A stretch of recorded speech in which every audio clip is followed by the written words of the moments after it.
तो 12th class के सभी विद्यार्थी आज केमिस्ट्री की क्लास में भाग लेने के लिए सभी को धन्यवाद देता हूं।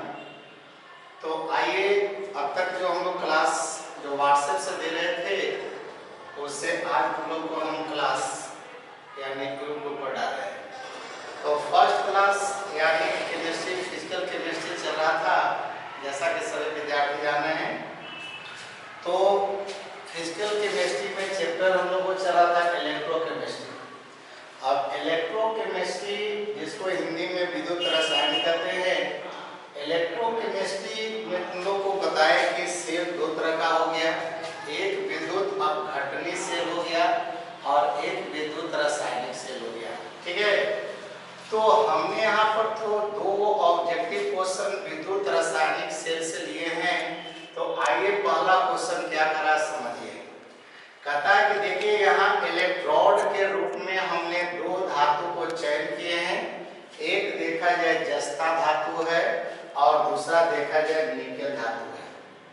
सभी विद्यार्थी को पहले ही समझाए थे कि जब भी सेल निरूपण किया जाता है तो सेल निरूपण में एनोड को पहले लिखा जाता है और कैथोड को बाद में लिखा जाता है। ठीक है, अब देखिए यहाँ क्वेश्चन में आपको दिया, पहले ही बताए थे मानक इलेक्ट्रोड विभव, और मानक इलेक्ट्रोड विभव में तुम लोगों को बताए थे कि अभी तक ये परंपरा चलती आ रही है यही कि जब भी किसी इलेक्ट्रोड का मानक इलेक्ट्रोड विभव जब ज्ञात किया जाता है तो वो अवकरण के आधार पर किया जाता है। तो आइए यहाँ पर देखा जाए, ब्रैकेट में यहाँ पर लिखा है कि निकेल आयन, इस पर 2 पॉजिटिव दिया हुआ है। ये निकेल आयन 2 इलेक्ट्रॉन गेन करके और निकेल परमाणु बनता है, जिसका मानक इलेक्ट्रॉन विभव दिया है -0.25 वोल्ट। ठीक है, अब दूसरा जस्ता के देखिए, तो जस्ता के यहाँ पर देखिए दिया है Zn परमाणु और Zn परमाणु के बाद या Zn आयन। तो यहाँ पर जो देखिए मानक इलेक्ट्रोड विभव जो दिया गया है वह ऑक्सीडेशन के आधार पर दिया है, यानी बेस ऑन ऑक्सीडेशन। बट हम लोग जानते क्या है कि जब भी किसी इलेक्ट्रोड का मानक इलेक्ट्रोड विभव जब दिया जाता है तो ऑन रिडक्शन या बेस ऑन रिडक्शन दी जाती है। अब ऐसी स्थिति में देखिए ऑक्सीडेशन के आधार पर दिया गया है कि इसका मानक इलेक्ट्रोड विभव है प्लस, तो इसका मतलब रिडक्शन के आधार पर अगर करते हैं तब बताओ A और Zn2 पॉजिटिव हो जाता है ऑब्लिक Zn। तो देखा जाए ये ऑक्सीडेशन के आधार पर था, जब इसको रिडक्शन के आधार पर हम कर रहे हैं इसका चिन्ह बदल जाएगा, तो ये प्लस है तो क्या हो जाएगा -0.763 वोल्ट हो गया। अब आइए, तो यहाँ पर देखिए E0 यानी सेल का मानक विभव निकाल रहे हैं। तो मानक सेल विभव का फॉर्मूला यही बताए थे कि E0 रिडक्शन माइनस E0, मतलब यहाँ पर आपको R4 हो गया राइट और L4 हो गया लेफ्ट। तो यहाँ राइट और ये हो गया लेफ्ट। अब राइट का मतलब तुम लोग को बताए थे कि राइट में कैथोड को लिखते हैं और लेफ्ट में एनोड को लिखते हैं। तो E0 से यानी सेल का मानक इलेक्ट्रॉन मानक विभव कर सकते हैं या मानक सेल विभव कर सकते हो, बात समझ हो। तब यहाँ पर देखा जाए E0R मतलब राइट। अब राइट में देखा जाए आपका लिया गया है निकेल को लिया गया है, तो निकेल के दिया है यानी -0.25 माइनस, और देखिए जस्ता के दिया है -0.709। तो आइए माइनस हो गया और ब्रैकेट तोड़ दिया, माइनस माइनस प्लस कर दिए। अब हो गया 0.769 में से -0.25 को अगर लेस कर देते हो तो हो जाता है 0.513 वोल्ट। मतलब किसी भी विद्युत रासायनिक सेल का अगर कदा मानक सेल विभव ज्ञात करे तो मानक सेल विभव ज्ञात करने के लिए सभी विद्यार्थी यही समझेगा कि वहां पर देखना है हिंट्स तो हिंस में जो आपका मानक इलेक्ट्रॉन विभव जो दिया है वह हकीकत में वह ऑक्सीडेशन के आधार पर दिया है या फिर देखिए रिडक्शन के आधार पर दिया है।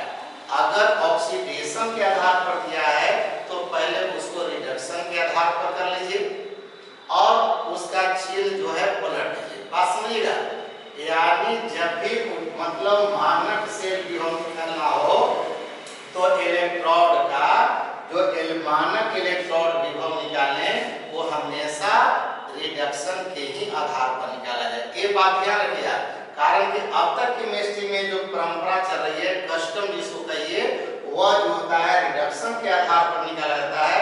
लेकिन यहाँ पर जब हमने क्वेश्चन जो दिया था निकेल के लिए रिडक्शन के लिए दिया था, लेकिन वही जिंक जो था वह ऑक्सीडेशन के लिए दिया था। तो ऑक्सीडेशन था उसको कन्वर्ट कर दिया रिडक्शन के रूप में, तब प्लस जो चिन्ह था वो बदल गया माइनस में। यहाँ तक सभी विद्यार्थियों को मैं उम्मीद करता हूँ कि समझ गए होंगे आप लोग, ठीक है। अब सेकेंड क्वेश्चन जो है दिया है, जैसा कि तुम लोग के मैंने पिछले दिन जो व्हाट्सएप से जो हमने भेजा था क्वेश्चन, उसमें बोला था नर्मस्ट समीकरण। बताया थे हमने कि वैज्ञानिक वाल्टर नर्मस्ट ने एक बहुत बड़ी समस्या को दूर किया। जब हमने विद्युत रासायनिक सेल की कहानी जब शुरू किया था, उस समय हमने बताए थे कि किसी सेल का इलेक्ट्रोड विभव सिंगल नहीं निकाल सकते हो। बताए थे कि किसी भी सेल का या किसी इलेक्ट्रोड का उसका इलेक्ट्रोड विभव मतलब प्रायोगिक रूप से ज्ञात नहीं कर सकते हैं। लेकिन इसी समस्या को दूर करने के लिए आपका वाल्टर नर्मस्ट ने आया और नर्मस्ट ने एक समीकरण दिया। उस समीकरण में उन्होंने कहा कि नहीं, अगर हम चाहते हैं तो किसी एक माने सिंगल इलेक्ट्रोड का भी इलेक्ट्रोड विभव निकाल सकते हैं। और जब इलेक्ट्रोड विभव निकाल सकते हैं तो आइए उसी पर क्वेश्चन यहाँ पर लिया है। एक हाइड्रोजन आयन को ले चले हैं। अब हाइड्रोजन आयन यहाँ हाइड्रोजन अणु के रूप में बदल गया है। H पॉजिटिव जो है H2 के रूप में है। कहता है कि सेल का विद्युत वाहक बल का व्यंजक प्राप्त है। तो चलिए अभी हमने सीखा है कि सबसे पहले कोई भी काम में रिडक्शन के आधार पर लेना है। तो यहाँ पर देखिए H पॉजिटिव है, अब H से इसको H2 बनाने जा रहे हो, इसका मतलब कि दो हाइड्रोजन आयन लेके चले। तो एक हाइड्रोजन आयन पर एक पॉजिटिव चार्ज है, मैं एक इलेक्ट्रॉन ले सकता है। अब यहाँ पर दो H हम कर दिए हैं, तो दो यहाँ इलेक्ट्रॉन किया H2 बनाया। लेकिन हमको एक हाइड्रोजन आयन लेके चलना है, तो इसे दो से पूरे में डिवाइड कर दिया। तो यहाँ डिवाइड कर दिया तो H पॉजिटिव हो गया, दो जगह पे एक हो गया और यहाँ पर हाफ H2 हो गया। अब सोचिएगा, तो नर्मस्ट समीकरण तुम लोग को यही हमने बताए थे कि E = E0 माइनस 0.0591 और बटा L log हो गया H2 by H पॉजिटिव का सामरण सो किए हैं। देखिए नर्मस्ट इक्वेशन यही था। तब नर्मस्ट इक्वेशन के अनुसार अगर हम चलते हैं तो यहाँ पर इसको बैठाया है। देखिए यहाँ पर हाइड्रोजन आयन एक अभिकारक के रूप में आपका है और हाफ H2 उत्पाद के रूप में है। तो यहाँ उत्पाद H2 के आगे हाफ लेवल है, लेकिन देखिए H2 को बड़ी ब्रैकेट के अंदर लिखे हैं। इसका मतलब हो गया कि हाइड्रोजन का सांद्रण, ठीक है, आयन नहीं है, हाइड्रोजन अणु है और हाइड्रोजन अणु का सांद्रण ले रहे हो बड़ी ब्रैकेट का मतलब कंसंट्रेशन, और आगे में हाफ लगा दिया तो ये हाफ इसका पावर मिलता जाता है। या फिर केमिस्ट्री का नियम है। और ये हो गया उत्पाद अभिकारक के रूप में H पॉजिटिव। अब यहाँ पर E0 तुम लोग जानते हो कि मतलब हाइड्रोजन के लिए हाइड्रोजन का मानक इलेक्ट्रोड विभव 0 होता है। ये सब लड़के जानते हैं, क्योंकि आप लोगों को पहले ही पता है कि जितना सारा तत्व है वह सभी तत्वों का मानक इलेक्ट्रोड विभव जो निकाला जाता है वह हाइड्रोजन के रेस्पेक्ट में निकाला जाता है।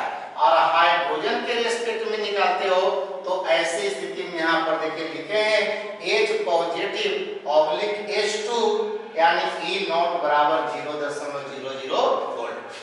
अब दूसरी बात हम लोग सिखलाए थे कि या तो कोई धातु हो या तो कोई अणु हो, अगर उसका कंसंट्रेशन लेते हैं वह कंसंट्रेशन जीरो मानी जाती है।